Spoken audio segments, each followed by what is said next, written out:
10-2, you're going bowling. There's no ACC championship game. Is that a successful season? Yes. It is. Yeah. If they go 10-2 and their losses are to LSU and Clemson on the road, LSU at a neutral site, preseason top 10 team, sure. Yeah, this is my point. I'm glad you asked the question. I don't think so. So we're going to have this debate all offseason, and everybody amongst the fan base is going to have this debate. This is where I push back on the expectations a little bit. They were 5-7 a year ago. They were terrible. That roster is not loaded. It's not. Just because somebody is ranked top 5 in the transfer portal doesn't mean they're an elite player. That kid played at Western Michigan. He was a whatever coming out of high school on the defensive line for Western Michigan, not Alabama. So I don't think that because you got a kid that is ranked top 5 in the portal that it necessarily makes him an elite player. It's just that amongst the portal players, he's a good get. That's all. We disagree on. I don't mean is Fabian Lovett a good player? Is our transfer from Miami a good player, defensive tackle? I mean, you're loading up the ranks there to where you've got 2 or 3 waves of guys that's what playoff caliber teams have. I think it was a key addition, and it matters. I'm just not losing sight that he's not some 5-star, can't-miss prospect at a high school that's 6'5", 330, and that everybody projects to go in the first round. He's not. He's a kid that played last year at Western Michigan. Ooh, boy. Okay, we're going to have a good offseason discussing this, because if they go 10-2 and their losses are to LSU and Clemson, that's not a successful season. Oh, no.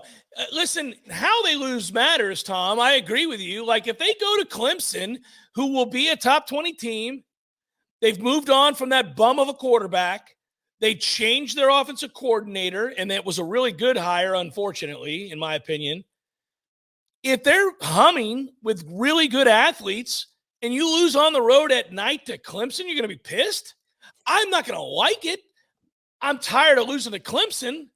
It's getting ridiculous, but it's not an absurd loss. No, but that you're looking at just the one. If they lose to LSU as well, I mean, LSU's the top 10 team.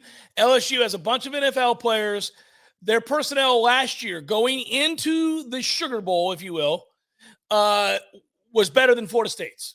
Their personnel was better than Florida State's personnel last year. That's why that was a great win for Mike Norvell and this team, because the players at LSU are better or were better than Florida State's players. I have playoff expectations this year. So that's how I'm going to define it. I'm not going to run from those expectations. This has the retention on this roster, the veteran nature of this roster, and the depth that's accruing in the trenches, both sides of the football, and the quarterback put me in a position to where if they lose both of those key games, that's not successful. We have come that far. It's remarkable that we have. Next year, I'm going to reassess because they're going to lose a whole lot from this roster. Well, they are, This year, in this college football with Clemson on the road, having a quarterback who's making his first real start, because they open with Duke, whatever, on a Monday night, but his first real start is going to be against us, and you've got the veteran of veterans in Jordan Travis. Come on, man. You got to win at least one of those two. And Clemson on the road is actually a pretty good opportunity to do at least the minimum there and win one of them. You're better. You have a better chance, I think, of beating LSU than you do Clemson on the road. You got the better quarterback in both games, for sure. Well, we don't know that. Clemson could be really good, dude. You don't know.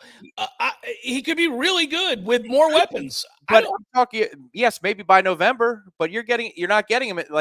Maybe we could have that discussion. It's different in the ACC championship game for a rematch, but you should have the better quarterback at that point. One's green, and one has already been through. Yeah, people are underestimating. He did play last year, guys. He didn't. It's not like he's rolling out there and it's never seen the field in a big game. He has played. Ira and I got in this argument. He's played well in big moments. I don't know. Listen, I'm not saying that we can't beat Clemson. Don't get me wrong, everybody.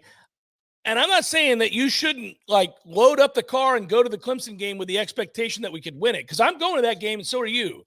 And we're going to have fun covering that game for Warchant.com and the Jeff Cameron Show. But it's not a bad loss. If you go up there and lose to a top 20 team with the way they've recruited the last 3, 4, 5, 6, 7, 8 years, No, man, that's not a bad loss. I'm not gonna get angry about that. Now, if they get beat 37-7, it's a different conversation.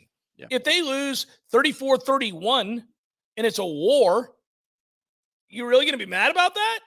If they lose 28-27 to LSU, a top 10 team with top 10 talent, you're going to be mad about that? I'm not going to like it. I don't want to lose, but you're not going to be mad. If they lose both, this is a year of results. We want the damn results. We got them wet. I'm not saying you get to go backwards. Correct. And this is not a year for stagnance. 10-2 is not going backwards. This is not a year for stagnance. This is a year to shoot for the stars, because then you're going to have to retool on the fly the year after.